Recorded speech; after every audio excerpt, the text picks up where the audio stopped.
Auzubillahi minasyaitonirrajim. Bismillahirrahmanirrahim. Salawatullahi wa malaikatihi wa anbiya'ihi wa rusulihi wa khamalati arsyihi wa jami'i khalqi ala sayyidina wa nabiyyina wa habibina wa syafiina wa maulana Muhammadin sallallahu alaihi wasallam wa alihi wassalam wa rahmatullahi wa barakatuh. Assalamualaikum warahmatullahi wabarakatuh. Salam sejahtera, salam jumpa sobat semua, sobat jati diri di dalamnya. Ketemu lagi kita di dalam channel Jati Diri. Sekarang kita ada di episode ke-10. Kemarin episode ke-9 kita sudah berbicara tentang mempertegas tentang jati diri kita sebagai manusia. Sejatinya kita adalah manusia, bukan binatang. Jadi seharusnya kita berdiri, hidup di alam ini sebagai manusia dan pulang juga sebagai fitrah manusia. Supaya kita bisa ketemu dengan jalurnya Allah Ta'ala, dengan pintu Allah Ta'ala. Kita bisa kembali dan kita bisa pulang. Istilahnya pulang kampung ya, kita kembali ke asal kita untuk memasuki surganya Allah Ta'ala. Pada sejatinya kita adalah tuan rumah. Kita bukan pendatang di dalam surga itu. Kita adalah tuan rumah, kita pemiliknya. Jadi sebenarnya kita pulang sebagai tuan rumah, bukan pendatang, apalagi penyusup, apalagi tamu. Kita bukan tamu, kita tuan rumah. Sebenarnya kita pulang ke rumah kita, ke kampung halaman sebagai tuan rumah. Dengan syarat sebagai manusia, bukan hewan. Untuk itu sekali lagi sangat penting kita untuk mempertegas jati diri kita sebagai manusia. Sekali lagi kita bukan hewan, jadi coba memposisikan diri kita ke sejatinya manusia. Jadi di sini saya tetap mengulang-ulang proses kita bagaimana cara kembali ke manusia. Innalillahi wa inna ilaihi raji'un. Kita kembali ke fitrah, harus kembali. Sangat penting ini. Banyak manusia pada umumnya ada di wilayah-wilayah muktasyif, terjerembab di wilayah muktasyif tanpa mereka sedikit pun menyadari. Sehingga mereka sampai ajal menjemput, sampai mereka pulang, mereka tidak sadar kalau mereka itu dalam cetakan hewan. Aturan mereka dalam bentuk manusia. Nah ini. Kenapa? Karena mereka sampai awal hidup, dari awal hidup sampai selesai hidup ada di wilayah ini, tasyib, alam-alam bawah.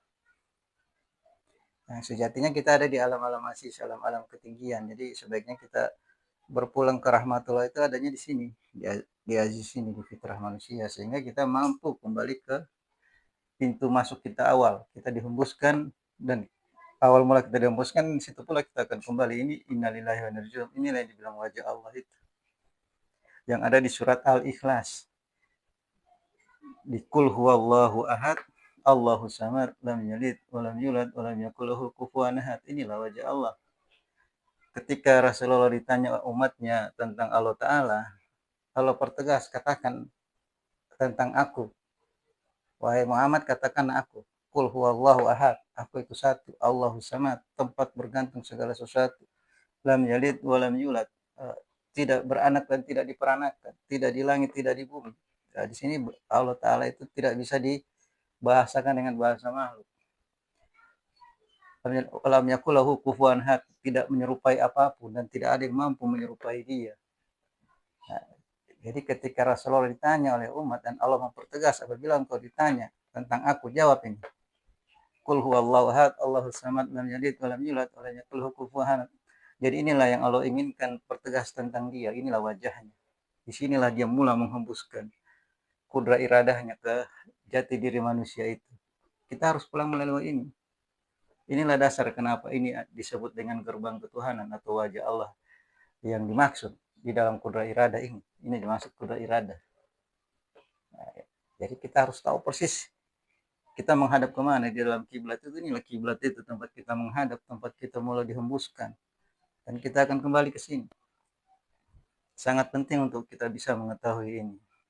Kalau kita masih di posisi amarah, lawamah, mulhimah, posisi anak-anak, remaja, dewasa, ini kita ruang batas kita ya ruang batas alam bawah. Jadi masih masuk wilayah muktasyib semua, alam-alam hewan ya, di alam-alam bawah perut, alam-alam keinginan dan alam syahwat. Kalau di sini sudah dia masuk di alam-alam ketinggian, alam tauhid. Dia berorientasi atau menggunakan pola pikir dan pola rasa serta pola kesadaran di sini. Sejatinya manusia itu begini di sini posisinya. Kalau dia sudah mampu berada di sini, barulah dia mampu kembali ke pintu ini, dia akan terarah ke sini. Kita kalau untuk menemukan ini ya, untuk sekali lagi saya ulangi lagi bagaimana kita bisa menemukan pintu ini. Ini kalau kita peroleh dengan pola-pola zikir, pola ibadah, pola tarekat, ini membutuhkan waktu yang lama, yang tidak semudah kita bertarekat, kita langsung mengamalkan amalan-amalan dalam tarekat dengan jumlah bilangan zikir sekian terus langsung ketemu. Tidak seperti itu, lama dia prosesnya. Di alam-alam apa namanya tarekat itu dia akan berinteraksi dan masuk di alam-alam batin, alam-alam gaib yang notabene dia punya apa namanya nuansa, dia punya batasan itu lebih luas daripada alam-alam nyata gini. Dan lebih riskan kita bermain di sana kalau kita tidak punya format yang jelas. Masih mending alam nyata ini. Kalau di alam nyata kita istilahnya tersesat masih bisa kembali ya. Kita masih masih bisa berinteraksi dengan wilayah. Tapi kalau di alam sebelah, waduh ribet. Terlalu luas alam di sana. Kita ketemu dengan hal-hal yang di luar baru itu kita saksikan, berinteraksi dengan alam-alam jin, berinteraksi dengan alam-alam apa namanya gaib, ketemu alam-alam malakut, ketemu alam-alam dimensi yang lain. Kita terpukau di situ. Di sini aja kita di alam dunia aja misalnya kita ada tujuan mau ke aku misalnya mau ke Jakarta. Dalam perjalanan Tangerang mau ke Jakarta ketemu hal yang menarik misalnya. Aku langsung kepincut di situ, langsung berlama-lama di situ, langsung memperhatikan, bahkan menghabiskan waktu di situ. Karena tertarik dengan keadaan di situ, lupa akan tujuan utama kita ke Jakarta. Sehingga habis waktu kita di situ, setelah habis waktu baru kita sadar, oh iya, saya harus ke sini, tapi waktu sudah nggak mendukung. Habislah dia. Nah, di alam sebelah juga begitu, alam-alam gaib itu. Aturan kita ke sini ke Allah Ta'ala. Di sana kita kepincut macam-macam, ada alam-alam ruh. Kita udah sibuk berbicara dengan ruh, masuk alam-alam ruh, ke jenis-jenis ruh, masuk alam-alam lauh, mahfuz, sidratil muntaha, yang alam yang sama sekali belum pernah kita lihat, yang belum pernah kita kesaksian, kita masuk ke situ dengan 1001 macam keindahan dan daya tarik. Otomatis kita akan berlama-lama di situ kepincut dan merasa membangga-bangga diri. Dia semakin terjerembab sehingga tiba waktunya habis ya lingkupnya hanya sekitar situ. Jadi lama untuk menemukan ini. Yang bikin lama itu tadi apa namanya ketidakmampuan mengontrol diri, memahami bahwa dia ada tujuan yang semestinya. Di sebelah itu pemandangannya lebih lebih menakjubkan, yang lebih variatif sehingga kita lebih banyak mengundang daya tarik. Kebanyakan orang yang bermain di alam-alam batin itu, alam-alam gaib, kalau nggak punya visi misi yang jelas, dia nggak punya mursyid yang benar-benar sudah terlatih di alam itu, dia akan terjebak di alam-alam kebatinan. Dia lebih tertarik dengan alam-alam yang bersifat supernatural. Dia terjebak lagi di sini, di lata uzaman subat. Makanya sebelum kita bermain di alam tarekat, kita harus tahu dulu posisi kita ini. Ini sangat penting kita pahami dulu ini sebagai basic. Di mana kita posisinya? Kalau masih di antara amarah, lawama, mulhima, kita praktik di alam tarekat, masuk di alam-alam gaib, ya kita terjerembab di sini, di alam bawah. Kita pikir kita di alam ketinggian, kita ketemu lauh, mahfuz, sidratil muntaha, malaikat, kita pikir itu, nggak tahunya itu halusinasi yang kita peroleh di alam bawah, yang dihadirkan oleh para berhala ini. La tahu zamanat subah, kita nggak sadar. Kita pikir itu alam-alam ketuhanan. Kita nggak tahu, padahal kita bermain di sini, di amarah, lawama, mulhima. Sehingga di sini orientasi mereka yang mencari tauhid, mencari perjalanan tarekat untuk mencari Allah, dia terjerembab di sini. Dihadirkan fenomena alam gaib oleh Lata Uzamanat Subal itu. Nah, sehingga dia terjerembab makin bawah. Dia nggak sadar dia habis waktunya di alam bawah. Dia hanya mencari di alam bawah itu kalau orang orang mencari kebatinan, dia terjebak di Lata ini ya, dia masih di amarah. Itu rata-rata dia memperoleh pemandangan atau daya tarik berupa ilmu kekuatan, kesaktian, kehebatan, kemampuan pengobatan. Yang dia pikir itu karomah, bukan. Beda-beda tipis ya. Sihir, terus apa namanya karomah sama ilham itu beda-beda tipis. Sama tapi tak serupa. Nah, dia kadang kejebak ke situ. Dia pikir itu karomah. Karomah dari dia pikir dia sudah mencapai tingkat kewalian. Padahal bukan itu, dia sama sekali belum merambah ke apa, wilayah kewalian. Dia merasa dia sudah memiliki sesuatu yang lain berbeda dari makhluk, sehingga dia patenkan bahwa itulah sebenarnya yang dia cari. Salah dia. Dia jauh sekali, jauh panggang dari api, nggak menemukan sasaran, sehingga lama. Nah, ini yang membuat dia lama ketemu dengan ini. Padahal nggak perlu lama, karena Allah lebih dekat dari urat leher. Nggak pakai lama untuk berhadapan dengan Allah. 1 detik itu kelamaan. Kenapa jadi lama? Karena kita berhadapan bukan dengan Allah, tapi dengan keinginan diri. Nah, ini yang ada di wilayah alam-alam keinginan, alam-alam bawah, alam purus sama alam syahwat. Itu yang bikin lama dia. Dia tuh rombang-ambing di sini, terkatung-katung. Dia pikir udah benar. Kebenaran itu diambil oleh Lata Uzaman Subal ini, berhala ini. Dia hadirkan halusinasi. Dia pikir dia berhadapan dengan Tuhan, yang katanya dia berhadapan dengan berhala. Dia nggak sadar ini. Makanya orang yang main di alam-alam batin itu, wah, kalau dia sudah hadir ke alam manusia dengan kesadarannya, dia memperoleh apa yang dia pikir dia dapat kesaktian, diunjukkan ke manusia. Dia sakti nih, bisa terbang, bisa hilang. Pokoknya bisa, kekuatannya dahsyat, kebal senapan, kebal peluru, kebal bacok, apa segala macam. Dia pikir itu karomah. Bukan. Itu bukan karomah, itu penyesatan yang dihadirkan oleh Lata. Baru si Uza ini berhala kehormatan ya, yang dia lebih banyak menghalusinasi, menipu umat itu dengan kebendaan, dengan harta benda. Dia bermain di alam-alam tarekat dengan metode Uza ini, karena kejebakan Batman Uza itu dihadirkan bagaimana dia di sana dikasih apa namanya, mampu ambil barang-barang yang kayak emas, permata, berlian, dia bisa dapat di alam-alam gaib, dia bawa ke alam nyata. Dia pikir itu hebat karoma atau kehebatan, bukan. Itu manipulasi dari Uza ini, si berhala ini. Nah, gitu. Begitu pula Manats. Ini lebih ngeri lagi Manats. Kemuliaan. Ini banyak kan orang berilmu yang mempraktekkan ilmunya di wilayah-wilayah alam batin dengan metode tarekat ini Manats. Dia terkesima dengan keagungan-keagungan ilmu itu. Ilmu di sana warna-warni dan dahsyat. Kekuatannya di sini kelihatan, pancaran ilmu itu. Kaharnya Allah di sini kelihatan, kekuatan. Tapi diambil alih oleh berhala untuk menipu umat. Sehingga lama dia bersenang-senang, dia terpukau dengan ilmunya. Dia pikir dia wali. Ini berhadapan dengan manat sini, kita dibikin seakan-akan wali. Bisa ada di atas awan, bisa apa segala macam nih kelakuan dia nih. Ketemu dengan makhluk-makhluk yang bersorban, berjubah, dengan karismatiknya, dengan segala macam gemerlap cahaya. Jadi pikir itu wali, bukan. Itu berhala yang dihadirkan oleh berhala Manas. Manipulasi dihadirkan itu, kita langsung sujud-sujud di sini.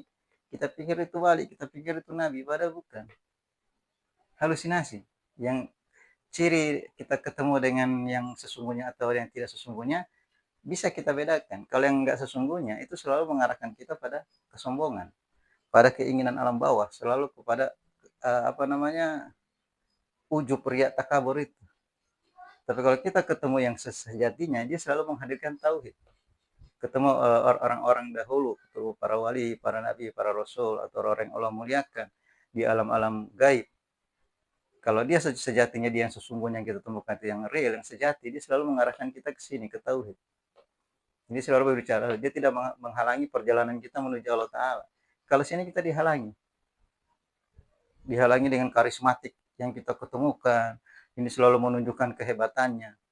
Dia tunjukkan dia punya karomah ini. Berarti itu bullshit, itu tidak benar, bukan wali atau bukan nabi yang kita temukan di sini, atau bukan orang soleh. Itu halusinasi, manifestasi yang dihadirkan oleh berhala manaj. Hati-hati bermain di alam sebelah begitu. Apalagi ini Hubal. Ini yang paling gede, berhala paling gede. Selalu mengutuskan dia Tuhan. Karena di sini banyak para yang berjalan di metode kewalian itu dijebak sama Hubal. Ada contoh cerita, kalau nggak salah nama beliau itu siapa? Syekh Batuta.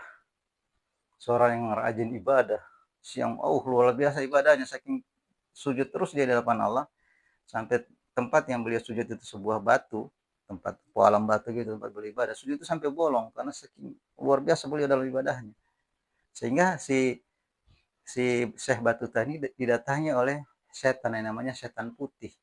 Dia memohon ke Allah untuk menguji hamba ini. Dia lihat, ini orang keren banget ibadahnya, mantap. Dia mohon ke Allah, bisa nggak aku tes orang ini? Kalau izinkan silahkan. Datanglah si setan itu ke Syekh Batuta itu di dalam bentuk cahaya putih yang luar biasa gemerlap, sehingga dia dikenal dengan nama setan putih. Dia hadir di hadapan hamba itu dan mengaku Tuhan. dan dia memperlihatkan kehebatan dan kebesaran dia sebagai Tuhan. Ini si Syekh yang hanya semata-mata ibadah yang dia lakukan tanpa pemahaman, tanpa penelusuran, tanpa pengetahuan, langsung dia iyakan itu. Oh iya benar engkau Tuhan, engkau begitu hebat, gemerlap segala macam. Sujud dia sama si Hubal ini. Wah, meleset dia. Akhirnya dia terjungkal ke alam bawah, dia jadi kafir.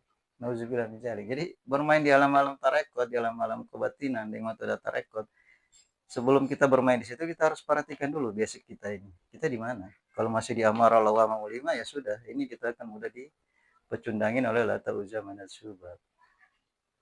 Makanya ini lama ketemu. Ini nggak mudah untuk ketemu pintu-pintu atau gerbang ketuhanan. Sebenarnya tidak butuh waktu lama sih. Sangat dekat dengan Allah, lebih dekat dari waktu lahir. Jadi nggak pakai lama. Cuma yang bikin lama itu tadi kesadaran. Kita memperoleh kesadaran. Semakin jauh kita terjerembab di wilayah-wilayah kelalaian, di wilayah-wilayah alam bawah, amarah. Paling jauh ini di amarah, terus lawama melhima. Semakin lama menemukan kesadaran. Kalau semakin dekat kita dengan mutmainah, radiyah, maradiyah, itu tandanya kita ada di wilayah kesadaran. Dan ini sangat mudah untuk ditemukan. Allah akan bimbing di sini dengan izinnya. Dia yang perjalankan menuju sini. Jadi yang saya bentangkan ini, yang saya coba urai ini, sekali lagi bukan saya hasil rekayasa saya atau halusinasi saya. Ini semata-mata izin Allah ya. Allah izinkan setelah kita mampu ada di wilayah radiyah, maradiyah, kami. Diizinkan. Nah ini saya berbagi ini semata-mata karena kecintaan saya juga kepada baginda Rasul. Karena kecintaan Rasulullah itu sekali lagi umatnya. Ummati, ummati, ummati. Jadi wujud kecintaan saya kepada yang saya cintai, yaitu saya mencintai apa yang dia cintai. Rasulullah sangat mencintai umatnya. Saya juga harus mencintai umatnya. Dalam artian apa? Saling berbagi lah. Saling memberi pengetahuan. Kalau kita sama-sama hanya dengan ego kita untuk mencari ini, ya bisa dibilang, ya mungkin cuma satu dua yang mampu. Yang izin Allah rata-rata terjerembab. Bukan karena mereka nggak mampu ke sini, mereka menemukan kesadaran ini agak susah. Nah, di sini kita hanya saling memberitahu, saling mengingatkan supaya kembali ke kesadaran. Dari kesadaran itu nanti dia bisa berjalan ke sini. Kalau nggak ada kesadaran diajak ke sini ya sama aja bohong. Jadi ini salah satu yang saya ingin paparkan. Sekali lagi bukan saya menunjukkan apa yang saya peroleh, tidak. Sini semata-mata karena kecintaan ke baginda Rasulullah, mencintai apa yang beliau cintai. Ayo kita balik bareng ke sini. Jadi sekali lagi ini sangat penting ya. Kita tidak bisa pungkiri semua ya yang bernyawa itu pasti mati. Kulun nafsin zaikatil maut. Mati semuanya. Nah kalau kita mati nggak ngerti cara mati, hidup aja kita nggak ngerti cara hidup, gimana cara mati? Berpulang ke rahmatullah itu seperti apa? Nggak ngerti. Kita hanya berorientasi, berputar dengan wilayah alam bawah, alam muktasib aja. Yang kita tahu dalam pola hidup itu hanya pola keinginan sama pola syahwat. Bagaimana caranya kita penuhi apa yang kita inginkan, selagi ada yang kita inginkan, kudu harus kita buktikan, kita inginkan, kita harus wujudkan. Setelah itu terwujud, kita tercapai. Bukan kita naik ke kesaksian, malah kita makin terjerembab ke alam bawah, ke alam-alam kesombongan. Kita klaim bahwa keinginan yang kita peroleh, keberhasilan yang kita capai, itu hasil usaha kita. Itu karena kita punya kemampuan, sehingga kita sombong ke orang. Kita tunjukin, nih kita profesor, nih kita dokter. Nih saya pengusaha, nih saya orang kaya, nih saya presiden, nih saya pejabat. Sehingga yang di luar itu selalu dia rendahkan. Dia tidak segan-segan, dia tindas. Dia jajah, hanya semata-mata supaya dia tetap menunjukkan, nih gua nih. Nah itu. Ini pola-pola mutasi, pola-pola hewan. Siapa kuat dia menang, itu kan hukum rimba. Nah, itu ada di alam muktasib. Nah, jadi kita susah untuk memperoleh sehingga padahal kita akan pulang ke sini. Siapapun dia akan pulang. Nah, kita bicara sedikit tentang ini ya, nafsu amarah, lawama mulhima. Amarah itu ya, yang dibilang dengan amarah, nafsu amarah itu 100%, ini gelap, ini jahil. 100%. Gelap. Tidak ada yang dia tahu kecuali maunya. Tidak ada bahasa lain, tidak ada kompromi, kecuali apa yang diinginkan sudah itu harus. Dia tidak mau dengar kataan orang, apapun enggak. Nah, di sini yang memegang pintu-pintu amarah ini silata ini. Lebih cenderung dia mengarahkan manusia yang di posisi amarah itu dengan kesaktian, kehebatan, kekuatan. Makanya kalau orang bermain dia bermeditasi atau dia bertarekot, dia bertapa, kalau bahasa-bahasa orang-orang kebatinan, dia masuk ke alam batin dengan posisi amarah. Yang dia kejar itu ini kesaktian, kehebatan. Dia menjadi manusia super. Dia ingin menjadi Superman di sini. Ini kalau di nafsu amarah. Ini banyak manusia terjerembab di sini, mau dia kalangan pemimpin, pejabat, pengusaha, bahkan ulama ada yang masuk ke wilayah amarah. Nauzubillah, bahaya ini. Yang ngaku-ngaku ulama yang masih ada di wilayah amarah ini sejatinya belum bisa dibilang ulama. Karena ini umur 0 sampai 10 tahun, ini umur anak-anak. Tidak mungkin Allah menurunkan risalah risalah ketuhanan itu ke anak-anak yang kenapa? Karena anak-anak belum sempurna pola pikirnya, belum hadir kesadarannya, sehingga Allah tidak turunkan itu kewajiban sampaikan walaupun satu huruf. Tidak ada kewajiban bagi anak-anak. Yang diwajibkan itu yang sudah mencapai radiah, ridha Allah. Yang Allah sudah akui, sudah Allah ridhoi, baru Allah turunkan itu perintah, sampaikan walaupun satu huruf. Dia udah kena risalah di sini, udah kena perintah, udah kena amanah. Dia kalau nggak lakuin amanah itu kena sanksi dia. Nah, Allah sudah perintah sampaikan walaupun satu huruf. Tapi kalau di sini ini belum kena perintah. Kenapa? Ini orang belum mengenal diri, belum ada kesadaran. Bagaimana dia menyampaikan sesuatu dalam keadaan tidak sadar? Hasilnya ya kebohongan. Walaupun dia sampaikan hal yang benar, sampai di anak-anak dia hal yang bohong, rekayasa. Sehingga orang yang masih di posisi amarah, sekalipun dia seorang ulama, itu ulama su, ulama-ulama yang tertolak di hadapan Rasul itu tertolak. Karena memang nggak punya mandat. Mereka memakai jubah-jubah ulama di sini di posisi amarah itu hanya semata-mata untuk nilai jual, untuk ke umat supaya daya tarik ke umat. Oh, ini orang, oh hebat. Ini orang begini-begini ya. Sehingga dia pun menyampaikan isi-isi risalah ketuhanan itu dengan nafsu amarah. Ya, pada umumnya saya menyaksikan pola-pola dakwah sekarang itu marah-marah kerjanya. Di atas podium itu tiba-tiba langsung udah pakai mic, udah suaranya menggelegar, tiba-tiba dia teriak-teriak di mic. Kita kaget-kaget yang menyaksikan ceramah itu. Tiba-tiba umat dimarah-marahi. Pokoknya dia bereaksi kayak orang kesurupan di sini, aneh. Nggak ada hujan, nggak ada petir, tiba-tiba dia emosi berlebihan, marah-marah dengan tingkah yang aneh. Karena dia posisi ini. Jadi kalau apapun yang diamanai sama orang amarah, pada saat keluar itu akan jadi mudarat. Karena api neraka ini, dia lontarkan api neraka keluar, ke umum, ke umat. Nah, jadi fitnah. Kita sebagai umat kaget-kaget mendengar, di apaan ini orang kenapa? Lagi ceramah tiba-tiba marah-marah kayak kesurupan. Kan lucu liatnya, padahal nggak perlu. Tapi kok jadi tren ya?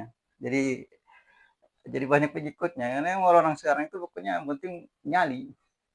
Mampu nunjukin nyali dengan suara yang gede, yang kenceng. Dia pikir dia itu benar. Dia menyampaikan sesuatu dengan pola-pola Superman. Oh, kehebatan, kesaktian, pokoknya mental lah nyali. Nggak takut dia bicara benar.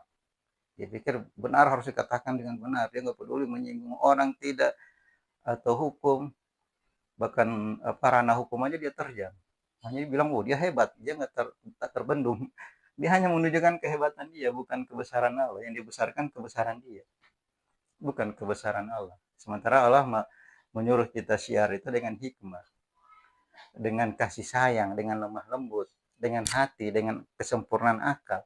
Jadi orang yang menerima apa yang kita sampaikan itu logika. Dia bisa telan, dia bisa manfaatkan, dia bisa gunakan. Kalau ini apa yang dia dapat? Provokasi. Kita mendengar ini, nah emosi kita juga ikut menggelegar di sini kalau mendengar ceramah orang-orang yang amarah ini. Bukan menyaksikan kebesaran Allah, tapi kebesaran amarah kita. Karena itu dibakar sama orang-orang yang diamarah ini. Banyak yang saya lihat ini di lingkup para ulama yang masih berkisah di amarah. Sudah naik panggung, dia sudah muncul di permukaan. Padahal dia masih harus bebenah. Amarah ulama mulhimah mutmainah. Dia harus melalui fase radiyah, baru maradiyah. Baru dia turun mandat itu sampaikan walaupun satu huruf. Ini di maradiyah, bukan di amarah. Mereka mengukur syiar itu dengan satu, mental, keberanian, terus dengan wawasan atau ilmu yang dia peroleh. Dia bulan mana nih udah keluar masuk pesantren, apalagi sudah pesantren luar di Arab Saudi atau di mana, dia merasa dia yang punya kebenaran itu, dia yang berhak berbicara, orang lain nggak boleh bicara, bohong, nggak ada dasar hukumnya, nggak ada ilmunya, nggak ada apa. Lu lulusan mana lo, pesantren mana lo anak santri bukan, nah gitu kan bahasanya kalau kita mau ingin. Sementara aku juga jujur bukan anak pesantren. Kita mengutarakan kebenaran harus dibatasi dengan media-media yang mereka pikir itu wadah keilmuan. Padahal tidak. Walaupun ilmunya udah sampai menembus lapis langit juga, kalau masih di sini tertolak semuanya. Umat banyak yang diberondong di sini, ditarik masuk ke wilayah-wilayah muktasyid, bukannya dibantu dorong ke wilayah-wilayah aziz untuk ketemu jati dirinya, malah makin dibawa, makin disesatkan. Yang dibilang Islam itu di sini, fitrah manusia itu Islam. Islam itu selamat, salam, selamat. Kita harus selamat di sini. Ketemu pintu ini. Kalau di sini ya nggak ada keselamatan. Ini mudarat. Banyak ulama di sini juga bermain di nafsu amarah. Baru muncul ya, baru keluar dari pesantren, sudah langsung ceramah kemana-mana. Udah jadi ulama kondang, dia keluar masuk forum-forum sosial, keluar masuk TV segala macam. Jadi ulama tenar sini. Dia hanya membesarkan dirinya, bukan besarkan Allah sini. Dia mencari bagaimana dia dikenal seluruh manusia, dia dipatenkan. Sementara di saat dia berceramah, dia kebaca masih di wilayah Amar. Jadi wilayah Amar itu terciri banget. Dia nggak buat-buat atau dia bagaimana, itu hadir dengan karakter amarah. Pasti orang masih di wilayah amarah, interaksinya dengan nafsu amarah. Itu yang menerimanya pun dia tidak connect. Hanya yang ada nyambung ke emosi. Kita ikut beremosi dengan orasi-orasi orang ini. Ceramah-ceramah mereka ini yang di wilayah amarah, kita ikut terpancing amarah. Hanya mau bangkitkan amarah, provokasi ceritanya. Kalau di lewama, ini 50%, 50%. Udah tahu yang mana yang benar, udah tahu mana yang salah, 50-50. Tapi belum mampu menentukan tujuan. Belum mampu menentukan pijakan. Kan masih gampang diprovokasi, di yuas bisu-bisu durinas. Masih oleng dia. Diajak ke sana mau, diajak ke sini mau. Di mana angin bertiup, di situ bendera berhembus. Ini di nafsu lawamah. Nafsu remaja itu umur 10 sampai 20. Kalau ini 0 sampai 10 tahun. Dari umur 0 tahun sampai 10 umur balita ini. Umur anak-anak. Kalau ini masih dipegang sama orang sudah di atas 40, 50, walaupun siapapun dia, mau dia profesor, doktor, kiai, haji, ulama, dia pada dasarnya masih anak-anak. Mentalitasnya mental anak-anak, pola pikirnya pola pikir anak-anak. Parpu, kaku, selalu hanya dibahasakan dengan ngotot, emosi, kudu harus, senggol bacok, marah-marah mulu kerjanya. Nggak tahu kenapa yang marah-marah mulu apa. Nggak tahu lah aku kenapa ini orang di sini suka marah-marah. Nah, kalau di dewasa ini mulhimah 20 sampai 30 mulhimah. 70% sudah benar. 30%-nya masih gelap. Dia sudah bisa berbicara baik, benar, bisa menunjukkan, bisa mengurai, bisa menjelaskan. Tapi kekurangannya masih gelap di 30%. 30% apa itu? Kritik. Dia riskan atau tidak suka dikritik. Pokoknya apa yang dia sudah bilang harus diikuti, jangan dikritik, jangan lagi diobok-obok itu apa yang dia mau. Dia tersinggung, dia nggak mau, dia marah. Nah, ini semua yang dibakar di api neraka ini, tiga fase ini, amarah, lama, marhimah. Kalau kita masih ada di wilayah ini atau terpengaruh dengan orang yang ada di wilayah ini, ya kita sudah berjamaah, kita rame-rame terjun bebas ke neraka. Ini jamaahnya api neraka ini.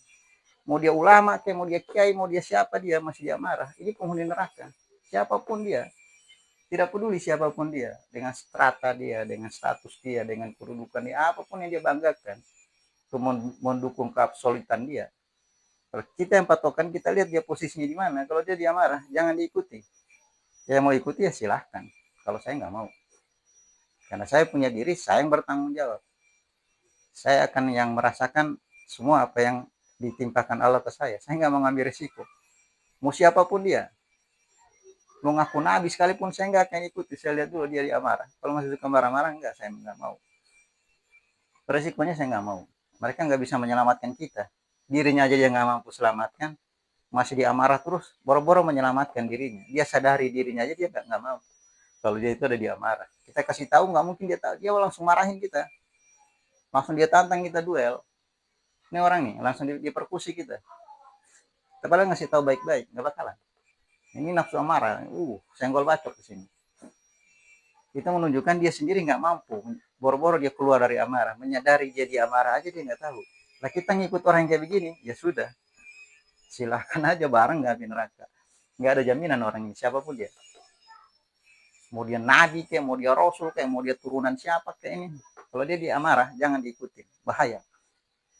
Kecuali dia ada di posisi radiyah, mardiyah. Dia sudah ada pengakuan dari Allah Ta'ala. Ya ayuhan nafsu mutmainna irji'i rabbiki radiyatan mardiyah. Fadhuli fi ibadi, fadhuli jannah. Sudah ada pengakuan. Ini yang kita ikuti, jangan ini. Alah. Mau dia pakai apa namanya itu sorban kayak ban mobil, segede ban mobil, ubel-ubelnya itu, tasbihnya segede-gede batu bata, lisannya fasihnya kayak penduduk Arab asli, hidungnya gede-gede segede apa. Ini bukan jaminan penampilan. Allah nggak ngelihat penampilan, dia lihat hati. Ini yang dilihat sama Allah.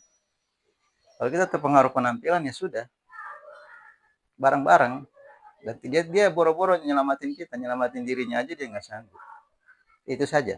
Jadi kita fastabiqul khairat, kita berlomba-lomba menuju kebaikan. Kita berusaha menyelamatkan diri sendiri, ku anfusikum wa ahlikum nar. Selamatkan diri dan keluarga dari api neraka. Jangan ikut-ikutan kalau nggak ada petunjuk, nggak ada panduan, nggak ada format. Hanya karena dia penampilannya menyerupai para nabi, para rasul, kita ikut. Jangan lihat penampilan, lihat isinya. Masalah ini nasib, masalah ini diri kita. Kalau kita nggak mau perhatikan ke situ, ya sudah, kita terseret-seret, terombang-ambing ke wilayah itu. Dan tidak ada jaminan. Makanya kita balik ke sini, ke fitrah kita, manusia. Yang kayak ini mau masuk ke wilayah ketuhanan, boro-boro dia bisa masuk ke wilayah ketuhanan. Wilayah manusia aja dia susah. Dia susah beradaptasi dengan manusia, asing dia dengan manusia. Manusia itu aneh bagi dia. Yang orang ramah, tawadu, sopan santun, yang berakhlakul karimah, susah dia terima di sini. Aneh dia berhadapan manusia-manusia yang berakhlak. Kalau dia bergaul dengan manusia-manusia beringas yang ada di wilayah hewan, itu menurut dia itulah kehidupan. Itu seharusnya yang ada. Ya. Karena dia habitatnya habitat hewan. Nah, gitu. Jadi boro-boro dia mau masuk ke wilayah ketuhanan, masuk ke wilayah manusia aja susah. Kalau masih dia ada amarah lawamah mulhim. Dia harus masuk ke sini, kembali ke fitrah. Inna lillahi wa inna ilaihi raji'un. Kembali, harus kembali. Ini masalah diri kita, bukan siapa-siapa. Yang kita tolong diri kita, bukan siapa-siapa. Balik, segera balik. Balik ke fitrah kita manusia. Ku anfusikum wa ahlikum nar. Diri kita dan keluarga kita ajak ke sini, balik semuanya. Masuk ke dalam Islam secara kafah. Jadi ada proses kita dalam beramal ya. Dalam beramal itu jangan hanya sekedar sebatas kita melakukan aja, sudah beramal baik ya sudah. Kita nggak tahu prosesnya seperti apa. Sirkulasi kita beramal untuk tiba di Allah itu bagaimana. Harus tahu silsilahnya, urut-urutannya. Jadi kalau ini saya sekedar informasi, kita berbagi. Kalau kita mau beramal itu yang pertama, yang kita sempurnakan itu, kita harus masuk ke Islam. Islam kafah. Kita harus masuk Islam secara utuh. Masuklah engkau ke dalam Islam secara utuh. Islamkan dirimu secara utuh. Kafah itu apa ini? Kamil. Tiba di kamil. Sempurna. Yang diislamkan itu apa? Ada 4 komponen dalam diri kita yang kita islamkan. Jasad, roh, kolbu, baru syir. Ini harus Islam. Harus kita islamkan. Harus kafah. Jadi jangan hanya asal beramal aja, kita harus tahu sasarannya apa yang kita lakonin. Nah ini harus kita islamkan dia, kafahkan dia, masukkan dia seutuhnya di fitrah manusia. Jasad kita, ruh kita, kolbu kita, syir kita masuk sini utuh. Itu yang pertama. Baru berjalan itu benar kita dalam mengalokasikan ilmu dan amal. Setelah kafah, baru yang kedua kita murnikan tauhid. Tauhid murni. Nah, tauhid itu apa? Ini keesaan kita dalam memandang Allah itu satu esa. Kita harus mampu memurnikan tauhid. Dengan syarat kita sudah Islam, sudah sempurna. Hanya orang yang sempurna Islamnya yang tauhidnya itu murni. Terlepas dia terbebas dari Lata, Uzza, Manat, Subal. Ini berhala yang menghalangi kita ke tauhid. Yang menghalangi kita ke tauhid ini berhala ini. Ini kita mampu lihat. kita mampu sadari keberadaan dia di dalam diri kita, itu dimisal dengan tauhid murni. Itu akan hadir, akan kita ketahui setelah kita kafah. Kita berdiri di fitrah manusia, baru kelihatan ini. Oh iya, ini berhala rupanya selama ini di alam kasih. Yang menipu-nipu kita, yang menghalangi kita dengan Allah, yang membegal kita di wilayah-wilayah tauhid. Kita sadari keberadaan dia. Baru kita bisa murnikan tauhid. Baru kita bisa menyembah Allah yang satu, Allah yang esa. Kalau di sini, nah ini cara kita mengalokasikan ilmu dan amal ya. Jadi nggak hanya asal jepret aja. Kemudian yang ketiga, ikhlas. Nah, kalau orang sudah murni tauhidnya, udah jelas itu orang-orang ikhlas. Dia menyembah Allah itu tidak terkontaminasi, utuh dia. Tidak terkontaminasi oleh eh, apa namanya keangkuhan ini, kehormatan, kemuliaan, apa keagungan. La ta'ul zamanat subal, nggak dipengaruhi oleh sifat-sifat ini. Dia sudah benar-benar melihat Allah itu utuh, ikhlas dia orang ikhlas. Dan Allah menerima amal ibadah itu hanya orang-orang ikhlas yang diterima sama Allah, langsung diterima, nggak pakai di apa namanya di skip langsung diambil sama Allah, diakui dia. Begini cara kita mengalokasikan ilmu dan amal. Kita harus sampai di sini dulu.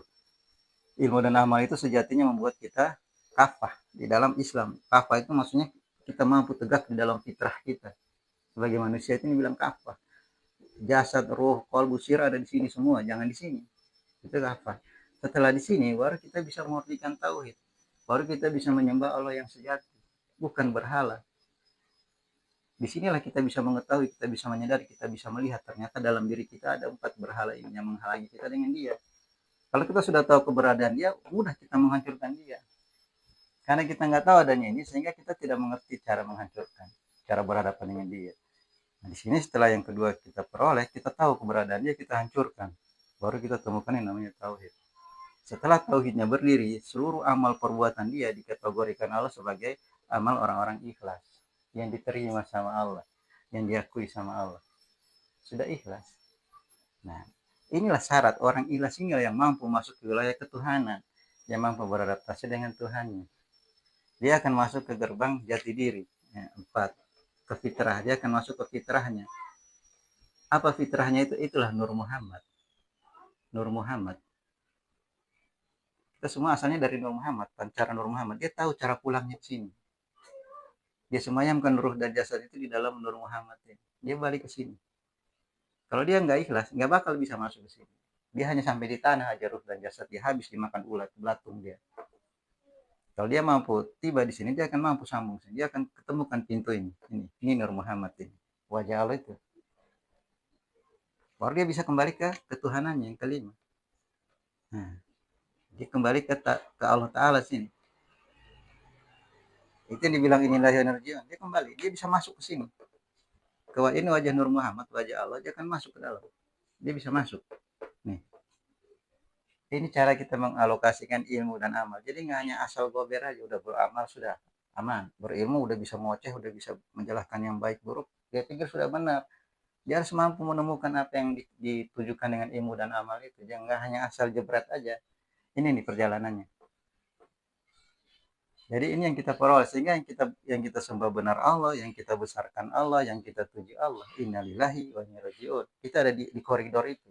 Alif awal sama alif akhir. Kita berjalan di alif awal sama alif akhir. Innalillahi wa inna ilaihi raji'un. 7 kali kita bolak-balik sini, itu namanya kesaksian. 7 kali dia bolak-balik di innalillahi wa inna ilaihi raji'un. Baru dia masuk ke sini. Itu. Disinilah perjalanan ilmu dan amal. Kita seharusnya mampu memposisikan perjalanan itu. Jadi tidak mubazir ilmu kita. Jelas kita bisa menyaksikannya, kita bisa mempertanggungjawabkan di hadapan Allah. Jadi kita harus lepas dari sini ya, dari amarah ulama mulhimah. Jadi jangan mentang-mentang dia keluaran pesantren, udah jadi langsung jadi ustadz. Ya nggak apa-apa kalau tentu latihan doang, is oke, nggak masalah. Latihan depan cermin ya, jangan depan umum, teriak-teriak aja depan cermin, khotbah di depan cermin, dia marah-marahin ke cermin, mau dipecahin juga cerminnya nggak masalah, tapi jangan di depan umat. Kalau dia masih di sini, baru keluaran pesantren, baru dapat gelar kesarjanaan dalam tauhid segala macam, dia merasa dia sudah patut menyampaikan satu huruf. Enggak. Yang dirisalahkan sama Allah itu, yang dapat perintah menyampaikan satu huruf itu ada setelah dia ridhoi. sudah dapat bislet pengakuan dari Allah, baru dia punya hak menyampaikan. Dan harus dia sampaikan. Kalau dia nggak sampaikan, dia kena sanksi di sini. Karena dia sudah punya perintah di sini, sudah punya risalah, harus disampaikan walaupun satu huruf. Mula dia sampaikan dirinya dulu, wa anfusikum, baru keluarganya. Walikunar, dari apa? Dari api neraka, dari ini. Jangan terjerembab di sini. Setelah mampu dia patenkan ke dirinya, dia mampu berdiri di tujuan ini. Nah, yang ada di sini ya baru disampaikan ke umum. Itu pun dengan kapasitas umum, jangan semuanya disampaikan. Karena ada yang manusia yang bisa mencerna, ada yang nggak bisa mencerna. Jadi pelan-pelan. Intinya kita ajak rame-rame, ayo kita masuk ke Islam, ayo. Jangan hanya KTP kita Islam. Kita Islamkan secara kafah semuanya. Jasad, ruh, qalbu, sir, ayo Islamkan dia kafah. Ini semata-mata karena kecintaan kita kepada sesama umat, kepada apa yang Rasulullah cinta juga, umati ya. Kita mencintai sesama saudara kita, sesama Islam. Bukan untuk menunjukkan kemampuan yang kita miliki, tidak, semata-mata karena kecintaan. Ayo bareng kita kembali ke fitrah manusia di sini. Baru kita tahu cara menggunakan ilmu dan amal itu kemana, muaranya kemana, arahnya kemana. Ini nggak hanya asal berbuat aja terus merasa puas, merasa aman. Waduh, sekali lagi amal kita rentan dengan sifat-sifat buruk. Dalam sehari aja kalau aku pribadi ya, aku hitung-hitung lebih banyak buruknya daripada baiknya. Bagaimana aku mempertanggungjawabkan itu di hadapan Allah? Nyerah, nggak mungkin, nggak sanggup. Nah, makanya hanya kita semua membutuhkan hidayah, pertolongan Allah. Inilah pertolongan dia. Kita mohon ke Allah. Kita diperjalankan di yang hak, yang sejatinya perjalanan. Dibimbing, petunjuk sama Allah untuk selamat. Ini Islam. Ini selamat. Nah itu nah ini juga saya ada request saudara jati diri ya, sobat jati diri. Nama beliau luar biasa panjangnya, Febrian Fazri Rahmat Alwi. Ini orang namanya Edan, ada 4 suku kata ya. Febrian Fazri Rahmat Alwi, panjang banget. Mungkin dia lahir di Rare kali orangnya. Atau setiap keluarganya nyumbang nama, dikasih nama, semua sumbangan taruh nama ini. Bukannya nggak boleh, bagus sih, nama itu bagus. Nama itu perwujudan apa ya, harapan orang tua ke anak. Sehingga anak itu dikasih nama sesuai harapan orang tua, berharap anak itu jadi sesuai keinginan orang tuanya. Jadi yang baik, jadi yang berguna, jadi yang terdepan. Jadi nama itu wujud kasih sayang orang tua, harapan orang tua ke anak. Nah, saya cuma nyumbang saran, boleh-boleh aja kita kasih nama macam-macam kan. Cuma tolong sesuai beliau Rasulullah dalam memberi nama itu sesimpel mungkin, nggak usah panjang-panjang, sedikit tapi bermakna yang menunjukkan pada keridhaan Allah. Utama kan nama itu selalu berwarna atau terobsesi dengan keridhaan Allah. Nama-nama Islami, nama-nama yang baik. Karena nama itu doa. Nama itu wujud harapan. Nah, kalau zaman sekarang kan ngasih nama juga, wah keren-kerenan ya. Terobsesi sama apa? Sinetron. Pada korban-korban sinetron. Tontonan, sehingga namanya pun wow, udah kayak apa ya, bunga-bunga tanaman namanya, aneh-aneh. Ya nggak apa-apa, setiap nama itu punya makna, siapapun namanya, apapun namanya itu punya makna, dan kita akan coba urai di sini. Nah, cuma saya nyumbang saran tadi, kasih nama yang simple, yang bisa dia jalani, karena ini nama ini perjalanan loh, ini rel, ini truk manusia berjalan. Kalau kepanjangan atau keribetan, bahasa yang aneh-aneh, dia akan gampang menjalani itu, akan terjadi benturan energi, gesekan di situ. Sehingga dia menafsirkannya juga agak bingung di dalam menentukan format dirinya. Febrian Fazil Rahmat Alwi. Beliau lahir tanggal 26 Februari 1982. Saya sudah coba telusuri pintu yang beliau dihembuskan. Ini saya ketemukan beliau di pintu ketiga. Beliau keluar dari sini. Dari lam yalid walam yulad. Apa? Allah samad lam yalid walam yulad. Iya, tidak beranak, tidak diperanakkan, tidak di langit, tidak di bumi di sini. Di sini pintu ikhlas dia. Ini ada di posisi sujud ya. Jadi seorang Febrian mulai dihembuskan itu di pintu ketiga. Dia harus mampu kembali ke sini, ke pintu ketiga, ke pintu ikhlas. Sejatinya dia harus bertindak tanduk, berbuat dengan sesuai wajah yang dia hadapi, ikhlas. Dia harus orang ikhlas. Febrian Fazli Rahmat Alwi. Nah, sementara orang ini kalau dilihat dari namanya yang luar biasa super panjang ini termasuk orang-orang Febrian Fazli Rahmat Alwi ini termasuk orang yang bisa dibilang pemberontak ya. Dia kalau nggak sesuai maunya dia nggak mau, dia tolak. Susah, dia harus berhadapan dengan ikhlas, dia harus mengerti betul itu ikhlas. Sementara dia dibenturin dengan keikhlasan itu, sering berbenturan dengan keikhlasan. Nah, dia egonya tinggi sekali di sini anak ini. Febrian Fazri Rahmat Alwi, egonya tinggi. Nah, dia selalu memperol obsesi dia, eksistensi dia ya, perwujudan dia harus nyata, dia harus dilihat ternyata, dia ternyatakan gitu loh. Dia tidak mau disepelekan, diduakan. Nih, Fazri Alwi. Wow. Makanya saya di sini saya ambil dia punya kunci itu huruf Fa. Huruf Fa dia kunci untuk membuka pintu ketiga itu dengan huruf Fa. Nih, keutamaan.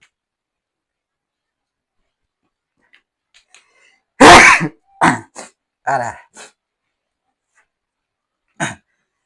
Dia ada di huruf Fa ya, seorang Fazri ini. Dia untuk mampu mewujudkan eksistensi dirinya, dia harus berdasarkan huruf Fa supaya dia mampu berjalan di keikhlasan. Fa ini sebelum terjadi dia adalah huruf Waw. Dia Waw dulu baru Fa. Jadi Fa ini Waw ini adalah wasilah. Fa ini keutamaan. Keutamaan itu apa ini? Yang dibilang utama ini akal ya, pikiran. Jadi sejatinya seorang Febrian Fazri Rahmat Alwi harus mampu menggunakan pola pikir yang seimbang. Harus mampu diseimbangkan, sini dia akan peroleh yang namanya ikhlas. Di sini ikhlas itu setelah ini terjadi. Keseimbangan di sini dia harus mampu menetralisir suuzon, buruk sangka dalam pikirannya. Jangan mudah berprasangka. Jangan mudah langsung gampang dihasut, langsung mencurigai sesuatu. Apa itu dirinya atau orang lain, apalagi yang mencipta. Karena ini orang kadang gampang bersujon ya, gampang berprasangka. Oh ini jangan-jangan ini, wah jangan-jangan begini. Gampang menuduh, hati-hati, nggak boleh. Dia harus seimbang pikirannya. Dalam pola pikir seorang Febrian Fazri Rahmat Alwi. Karena dia juga mempunyai sensitivitas tinggi. Orang sensitif. Gampang marah nih sebenarnya orangnya. Fazri ini. Gampang terjebak di amarah. Kalau dilihat umur beliau 36 tahun ya. Oh di sini, di fase mutmainnah. Udah masuk fase ketenangan. Dia harus dapat ketenangan itu di huruf Fa. Ini yang menghadirkan ketenangan. Jangan ada sujon. Kalau ada sujon jangan harap tenang dia. Dia akan curiga mulu, akan cepat marah. Ini anak gampang banget marah. Gampang jerembab sini terjun bebas marah. Anaknya lumayan gagah cuma ya masuknya ke sini. Potongannya gagah anak ini, cuma emosinya tinggi. Senggol langsung masuk ke sini ke amarah. Ya saya mohon ke beliau ini, ke Febrian ini ya lebih konsen dengan diri ya.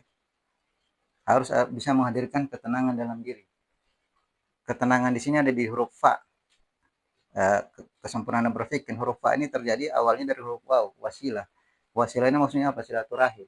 Jangan gampang memutuskan silaturahim.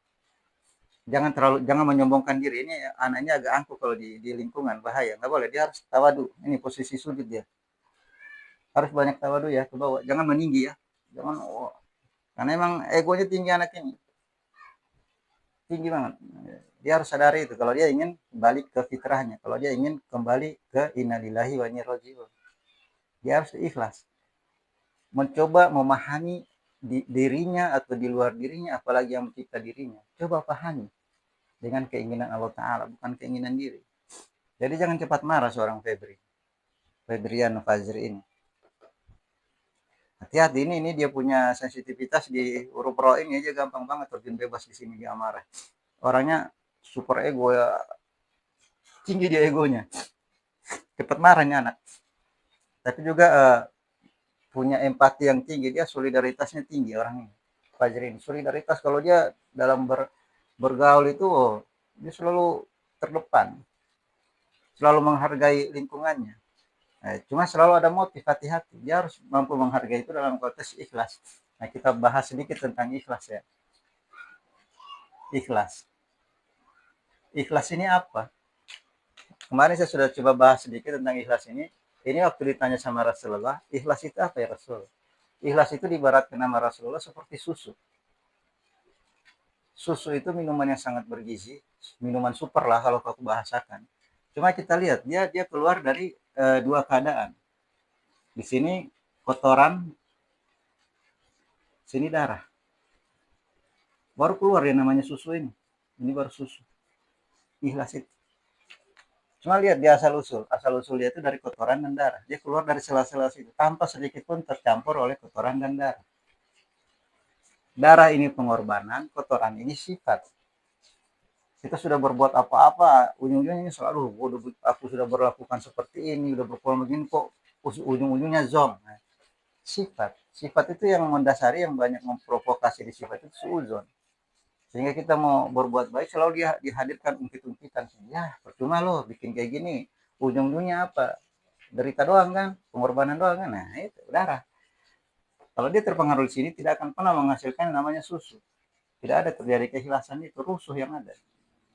Sementara susu ini sangat sensitif sama namanya kotoran.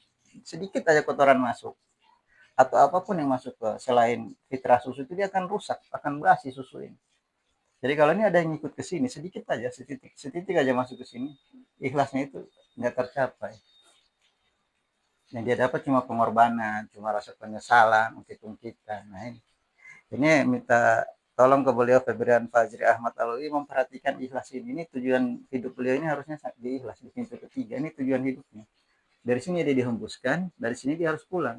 Berarti dia punya kans. Orang ini punya punya kesempatan besar untuk jadi orang ikhlas karena dia keluar dari pintu ikhlas. Jati diri dia ini sebenarnya yang harus dia kembalikan, harus dia temukan jati dirinya ikhlas. Sehingga dia bisa berhadapan dengan Allah yang Maha Ikhlas. Lam yalid walam yulad. Kalau enggak dia nggak akan pernah ketemu ini. Nah, sementara fase diri sudah ada di fase 30 ke 40. Sudah masuk di posisi mutmainah, harusnya beliau sudah tenang. Sudah tercapai ketenangan. Ya, saya juga optimis dengan ketegasan ini, nama beliau ini nama-nama yang tegas ya. Nama-nama yang kuat ini, Febrian, Fajri, Rahmatullah ini kuat ini. Punya keyakinan kuat. Ya, saya harap juga beliau bisa masuk ke sini dengan keyakinan yang kuat. Aduh, udah azan ya. Jadi demikian kiranya. Mohon maaf atas lebih dan kurangnya. Wabillahi taufiq wa hidayah. Wassalamualaikum warahmatullahi wabarakatuh.